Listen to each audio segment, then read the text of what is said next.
ஓம் மங்களேஷாய வித்மகே சண்டிகா பிரியாய தீமிகி தன்னோ சம்ஹார Bhairava பிரச்சோதயாது. Next gen astro நேயர்கள் அனைவருக்கும் ஆஸ்ட்ரோ பூர்ணாவின் அன்பான வணக்கங்கள்.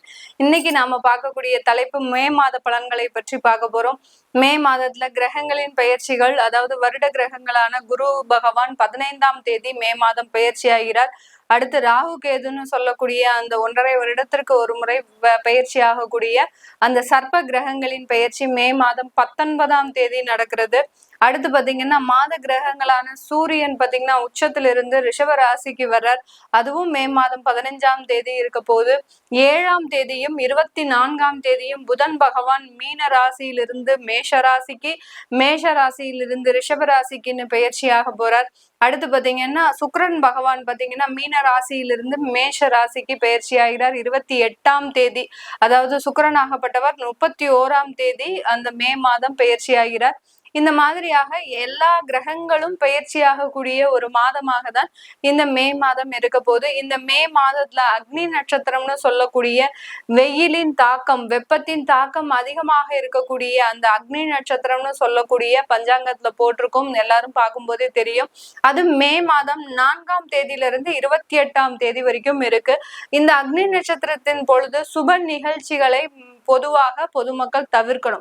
சுப நிகழ்ச்சிகள்னா பாத்தீங்கன்னா திருமணங்கள், கிரகப்பிரவேசங்கள், வீடு வாகனம் வாங்குறது, இந்த மாதிரியாக சுப நிகழ்ச்சிகளை இந்த காலகட்டத்துல நம்ம செய்தோம்னா தேவையில்லாத பிரச்சனைகள் நமக்கு அதிகமாக வரும். இப்போ நம்ம ஒவ்வொரு ராசிக்கு உண்டான பலன்களை இந்த பதிவுல தெளிவா பார்க்கலாம். மகர ராசி என்பவர்களுக்கு மே மாதம் ஒரு புத்துணர்ச்சியை கொடுக்கக்கூடிய ஒரு மாதமாக தான் இருக்க போது. 3ஆம் இடத்துக்கு சென்ற அந்த சனி பகவான், அடுத்து பாத்தீங்கன்னா உங்களுடைய ராசிக்கு 6ஆம் இடத்துல போன அந்த குரு பகவான், இது எல்லாமே பாத்தீங்கன்னா உங்களுக்கு நிறைய ஒரு மாற்றங்கள்.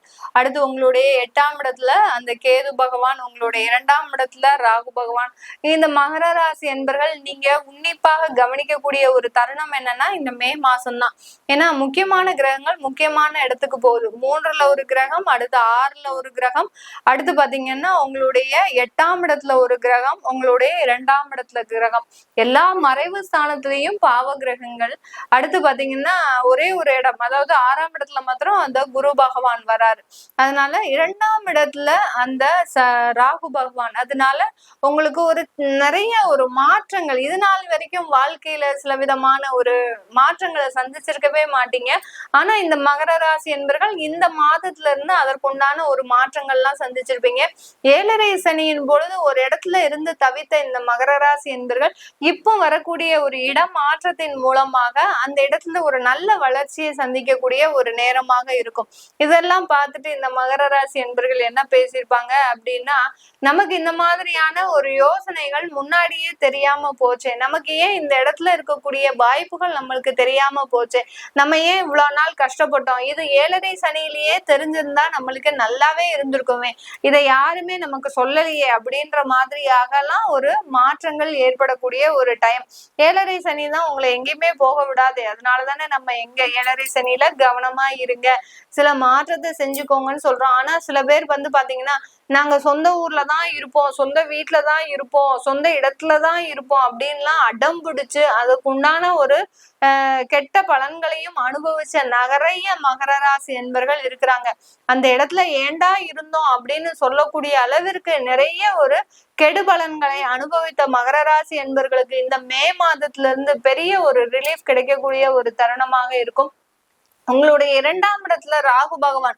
ராகுன்றது பாத்தீங்கன்னா எல்லா விஷயத்திலையும் கட் பண்ணிக்கிட்டே இருக்கும். உறவுகள் மீதான ஒரு நம்பிக்கையை கட் பண்ணிக்கிட்டே இருக்கும். அதே சமயத்துல பொருளாதார வளர்ச்சியை கொடுத்துக்கிட்டே இருக்கும். 2ஆம் இடத்துல ராகு பகவான் இருக்கும்போது உங்களுடைய உறவுகள் மீதான ஒரு நம்பிக்கையை குறைச்சுக்கோங்க. எந்த அளவுக்கு நீங்க நம்பிக்கையோட இவங்க இருப்பாங்க, நமக்கு ஒரு நல்ல ஒரு உண்மையாக இருப்பாங்க நீங்க எப்போ நினைக்கிறீங்களோ அந்த இடத்துல இருந்தே அந்த ராகு பகவான் வேலை செய்ய ஆரம்பிச்சிருவார். அதனால யார் மீதும் பெரிய அளவுக்கு நம்பிக்கை வைக்காம அப்படியே உங்களுடைய வாழ்க்கை பயணத்தை நடத்துங்க. உங்களுக்கு அந்த பொருளாதார வளர்ச்சின்றது இந்த வருடத்துல இருந்து, இந்த மாதத்துல இருந்து கண்டிப்பாக கிடைக்கக்கூடிய ஒரு தருணமாக இருக்கும். உங்களுடைய கணவன் மனைவி உறவுன்றது கொஞ்சம் விரிசலாகக்கூடிய ஒரு நேரம் இந்த மகர ராசி என்பவர்களுக்கு. இவங்க பேச்ச கேட்க மாட்டாங்க, மனைவி அவங்க பேச்ச கேட்க மாட்டாங்க. இந்த மாதிரியாக ஒரு விதண்டாவாதத்தினால சில பிரிவுகள், சில தேவையில்லாத சச்சரவுகள் ஏற்படக்கூடிய ஒரு மாதமாகவும் ஆரம்பமாகவும் இருக்கக்கூடிய ஒரு நேரமாக தான் இந்த மே மாதம் இந்த மகர ராசி என்பர்களுக்கு இருக்க போது. இந்த மகர ராசி என்பர்களுக்கு நீங்க வைத்த சேமிப்பு குறையக்கூடிய ஒரு நேரம். ஏழரை சனி ஃபுல்லா பாதுகாத்து கொண்டு வந்துட்டீங்க. எவ்வளவோ எனக்கு ஏழரை சனி நடக்குது, நான் எவ்வளவோ சேமிச்சு வைத்த பணம் நான் பாதுகாத்து கொண்டு வந்துட்டேன், இன்னமே எனக்கு எந்த பிரச்சனையும் வராது அப்படின்லாம் சில பேர் என்ன பண்ணிருப்பாங்க, அந்த ஏழரை சனிக்கு பயந்து அப்படியே எடுத்துட்டே வந்திருப்பாங்க. நம்ம ராகு பகவான் சும்மாவே விட மாட்டார். எங்க ஒழிச்சு வச்சிருந்தாலும் அந்த பணத்தை வெளியில கொண்டு வந்தே தீருவாரு இந்த 2ஆம் இடத்துல இருக்கக்கூடிய அந்த ராகு பகவான். அதனால உங்களுடைய சேமிப்பாகப்பட்டது குறையக்கூடிய ஒரு தருணமாக இருக்கு. அப்போ நீங்க என்ன பண்ணணும், அந்த சேமிப்பை ஒரு நல்ல ஒரு இன்வெஸ்ட்மெண்ட் பிளான்ல போட்டுக்கோங்க. ஒரு வீடு கட்டுறதுக்கு உண்டான ஒரு இடத்துலயோ இல்ல ஒரு நகைகள் சேர்க்கக்கூடிய ஒரு இடத்துலயோ நீங்க இன்வெஸ்ட்மெண்ட் போட்டுட்டீங்கன்னா அந்த சேமிப்பாகப்பட்டது ஒரு சுப செலவாக மாறுவதற்குண்டான ஒரு நேரமாகவும் தான் இந்த மே மாதம் இந்த மகர ராசி என்பர்களுக்கு இருக்கும். இந்த மே மாதத்துல சில மகர ராசி என்பர்களுக்கு சில விபத்துகள் ஏற்படக்கூடிய ஒரு தருணமாக இருக்கும். ஏன்னா உங்களுடைய 7ஆம் இடத்துல செவ்வாய் நீச்சமா இருக்கிறார். அந்த செவ்வாயின்றவர் உங்களுடைய சுகஸ்தானாதிபதி. அவர் 7ஆம் இடத்துல நீச்சமா இருக்கும் போது வெளியிடத்துல போகும்போது ரொம்ப கவனமாக இருக்கணும். அடுத்து பாத்தீங்கன்னா வெளி நபர்களோடு பேசும்போது ரொம்ப கவனமாக இருக்கணும். அடுத்து ஒரு மருத்துவ செலவுகள் ஏற்படுறதுக்கு வாய்ப்புகள் அதிகமாக இருக்கு இந்த மகர ராசி என்பர்களுக்கு. இது எல்லாத்தையுமே ரொம்ப முன்னெச்சரிக்கையா நீங்க பாத்துக்கிட்டீங்க அப்படின்னா இந்த மகர ராசி என்பர்களுக்கு பெருமளவு தொந்தரவுகள் குறைக்கக்கூடிய ஒரு மாதமாகவும் தான் இந்த மே மாதம் அமைய போகுது. இந்த மே மாதத்துல இந்த 3ஆம் இடத்துல இருக்கக்கூடிய அந்த சனி பகவான் பாத்தீங்கன்னா நிறைய ஒரு வேலை மாற்றத்தை கொடுக்க போறார். அலைச்சல்களை அதிகப்படுத்த போறார் இந்த மகர ராசி என்பர்களுக்கு. வெளிநாட்டுல வேலை பார்த்துட்டு இருக்கிறீங்க அப்படின்னா உங்களுடைய அலுவலக ரீதியாக நீங்க வேற இடத்திற்கு போகக்கூடிய ஒரு கட்டாய சூழ்நிலை வரலாம். இல்ல ஒரு தொழில் செஞ்சிட்டு இருக்கிறீங்க அப்படின்னா அந்த தொழில் ரீதியாக நீங்க வேறு இடங்களுக்கு செல்லக்கூடிய ஒரு சூழ்நிலை வரக்கூடிய ஒரு மாதமாக தான் இந்த 3ஆம் இடத்துல இருக்கக்கூடிய அந்த சனி பகவான் இந்த மே மாதத்துல இந்த மகர ராசி என்பர்களுக்கு கொடுக்கக்கூடிய பலன்களாக இருக்க போது. இந்த மே மாதத்துல 4ஆம் இடத்தில் 15 நாட்கள் உச்சமாக இருக்கக்கூடிய ஒரு சூரியன் அடுத்த 15 நாட்களுக்கு உங்களுடைய 5ஆம் இடத்திற்கு செல்கிறார். அப்படி இருக்கும்போது உங்களுடைய குழந்தைகள்னால நிறைய ஒரு வரவேற்பு, குழந்தைகள்னால நிறைய ஒரு வளர்ச்சிகள் கிடைக்கக்கூடிய ஒரு தருணமாக இருக்கும். இந்த காலகட்டத்துல குழந்தைகள் அரசாங்க உத்தியோகத்தை பெறுவதற்குண்டான ஒரு நேரமாக இருக்கும். உங்களுடைய குழந்தைகளுக்கு திருமண ஏற்பாடுகள் பண்ணீங்கன்னா அந்த திருமணங்கள் நல்ல சுமூகமாக முடியக்கூடிய ஒரு தருணமாக தான் இருக்கும். இந்த காலகட்டத்துல உங்களுக்கு அந்த குழந்தை பாக்கியம் அப்படின்றது ஒரு நல்ல ஒரு அமைப்பாக இருக்கு இந்த மகர ராசி என்பர்களுக்கு. அதனால இதனால் வரைக்கும் குழந்தை பாக்கியத்தை நாங்க தள்ளி போட்டிருக்கோம் அப்படின்றவங்க எல்லாம் இந்த மாதத்துல நீங்க அதற்குண்டான முயற்சிகள்ல எடுத்தீங்கன்னா கண்டிப்பாக குழந்தை பாக்கியம் ஏற்படக்கூடிய ஒரு அமைப்பாக தான் இந்த மகர ராசி என்பர்களுக்கு இருக்க போகுது.